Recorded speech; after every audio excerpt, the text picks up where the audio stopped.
শহীদ জিয়ার বিএনপি এখন আর নাই, বেগম জিয়ার বিএনপি এখন আর নাই। এখন ভাড়াটিয়াদের বিএনপি, মাস্তানদের বিএনপি, ঋণ খেলাপিদের বিএনপি, সন্ত্রাসীদের বিএনপি, চাঁদাবাজদের বিএনপি। দেশের লোকেরা আপনাদেরকে প্রত্যাখ্যান করেছে, যার জন্য আপনাদের মুখে হাসি নাই। এখন থেকে হাসি বন্ধ, কয়েকদিন পরে কাশি বন্ধ হয়ে যাবে। এটার জন্য আমরা দায়ী না, আপনারা নিজেই দায়ী। কারণ আপনারা বলছেন আমাদেরকে সবকিছু করার আগে অনুমতি লাগবে। আপনারা নিজেই বলেছেন, এটা আমরা বলিনি। আমরা কেন একত্রিত হয়েছি?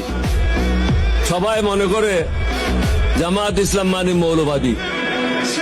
একজন আমেরিকান অ্যাম্বাসেডর মাইলম, উইলিয়াম বি মাইলম, তিনি আমার অফিসে আসছিলেন। আমাকে বললেন জামায়াত ইসলাম তো মৌলবাদী। আমি, তুমি ঠিক বলছো? তুমি কি মৌলবাদী না? বলছে না। আমি, তুমি মিথ্যা কথা বলছো। তুমি কি তোমার খ্রিস্টানিটিতে বিশ্বাস করো না? বলছে বিশ্বাস করি। তাহলে তোমার খ্রিস্টানিটিতে কতগুলি মূল মন্ত্র আছে না? বলা আছে। তাহলে এগুলি তো হলো মূল মন্ত্র, যারা বিশ্বাস করে তারাই তো মৌলবাদী।